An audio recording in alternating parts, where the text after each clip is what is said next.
안녕하십니까. 원내대표 서강준입니다.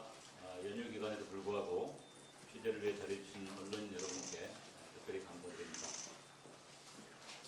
이번 설 명절에 국민께서 우리 조국혁신당에 보내주신 많은 조언과 격려는 크게 세 가지로 수렴합니다. 첫째, 조국혁신당다운 정치를 하라는 것입니다.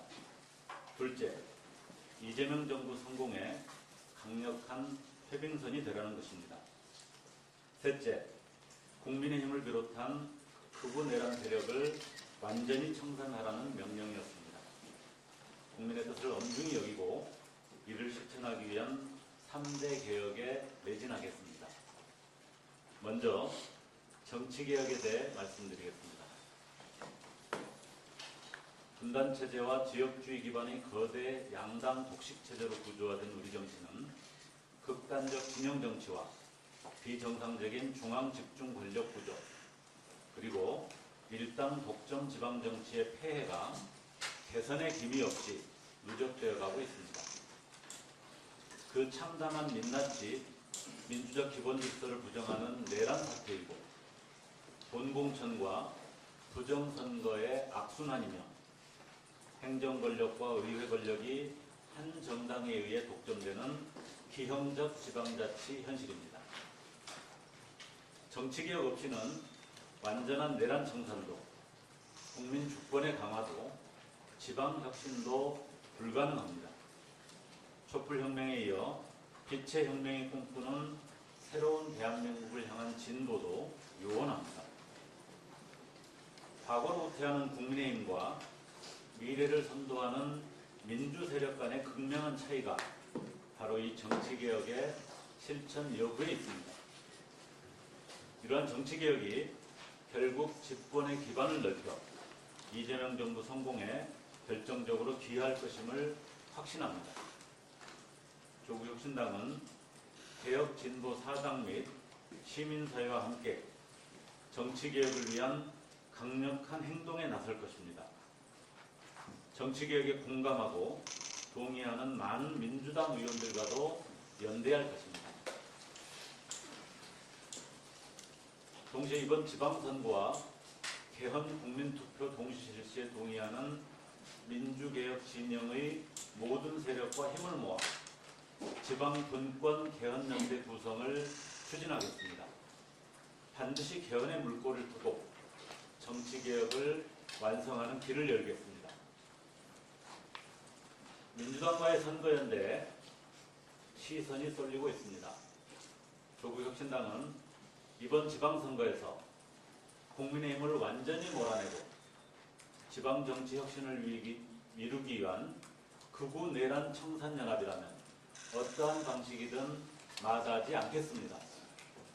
그러나 이 점을 분명히 하고자 합니다. 민주당의 내부 혼선으로 연대와 단결의 정신이 훼손되는 일이 다시 반복되어서는 안 됩니다.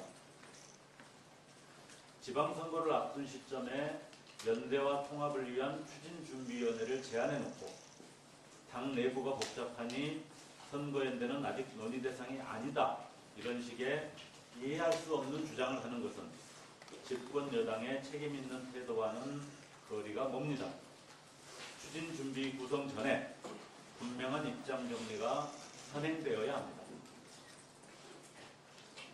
지방선거연대는 지방정치 혁신연대가 되어야 합니다. 무엇보다 본공천, 부정선거, 지역 부패 사슬과 철저히 단절하는 선거연대가 되어야 합니다.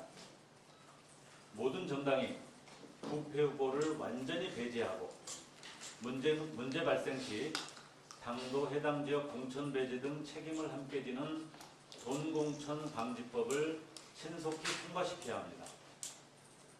또한 국민투표법 개정, 3-5인 중대선거구제와 결선투표제 도입, 지방의회 비례대표 확대, 돈공천 방지와 무투표 당선 차단 등 개헌과 개혁에 대한 실천이 선행되어야 합니다.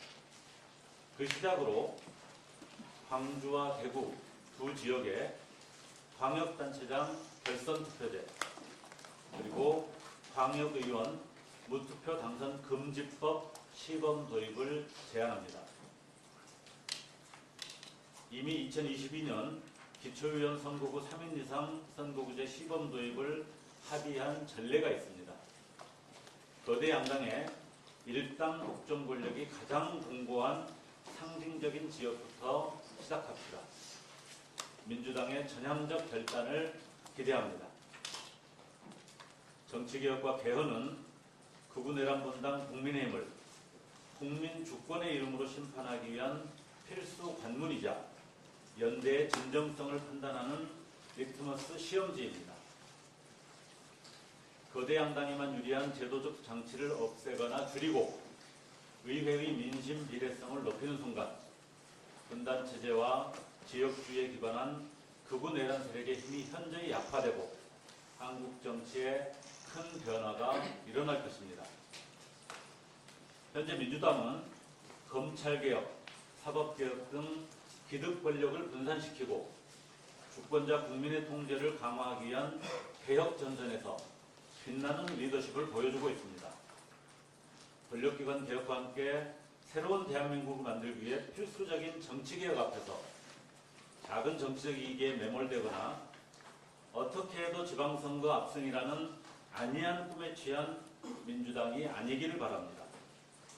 추운 겨울 광장을 함께 지킨 개혁 진보정당과 응원봉 시민을 배신하는 것은 또 한 번의 비극을 잉태하는 것입니다. 다음으로 부동산 개혁에 대해 말씀드리겠습니다. 조국혁신당은 이재명 대통령이 부동산 불패와 맞서 싸우는데 강력한 지원군이 될 것입니다. 다주택자 양도세 중과유예 폐지를 위한 소득세법 시행령 개정을 적극 촉구하고 장기보유 특별공제 대상에서 비거주자를 제외하기 위한 소득세법 제95조 개정을 추진할 것입니다. 이재명 정부의 부동산 개혁의 성패를 가늠하는 것은 타이밍입니다. 대통령의 확고한 의지와 정교한 정책 수단, 시장의 신뢰, 그리고 코스피 5천 시대라는 대안적 투자처까지 마련된 지금 핵심 정책 수단 실행을 집중해야 합니다. 보유세 강화를 미루지 말아야 합니다. 종합부동산세 개편 및 강화를 통해 고가 주택 및 다주택자에 대한 과세 표준 구간을 촘촘하게 나누고 누진세율을 강화하여 세 부담을 집중시켜야 합니다. 이와 함께 조국혁신당이 추진하고 있는 토지분 종부세 강화, 택지 소유 상한법, 개발이익 환수법 등 신토지 공개념 3법 역시 이재명표 부동산 개혁을 든든히 지원할 것입니다.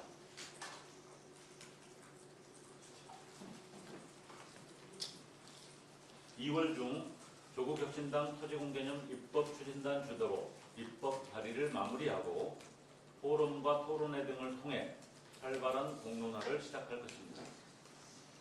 마지막으로 사법개혁입니다.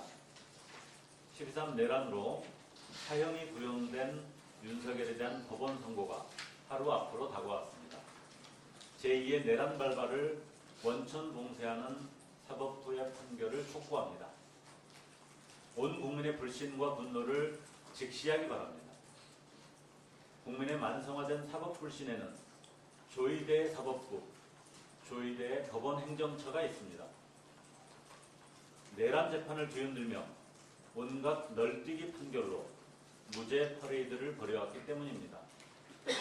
대선 한복판에서 이재명 후보 사건을 유죄 취지 파기 환송했던 박영재를 신임 법원행정처장에 앉히고 사법개혁 저항의 선봉에 세웠습니다. 대법관 증언법, 재판서원 도입, 법 왜곡죄 등 사법개혁 법안은 설 연휴 처리 기회를 놓쳤습니다. 그보다 아쉬운 것은 법원행정처 폐지 논의입니다. 법원행정처 폐지야말로 사법개혁의 시작입니다. 조국혁신당의 법원조직법 개정안이 이미 발의되어 있습니다. 2월 중 처리라는 민주당의 사법개혁 시간표에 반드시 포함시켜 본격적인 논의를 해주기 바랍니다. 이상으로 서울 민심과 그에 따른 당면 과제들을 간략히 말씀드렸습니다. 조국 혁신당답게 대의에 충실한 큰 정치로 내란 이후 대한민국을 준비하겠습니다.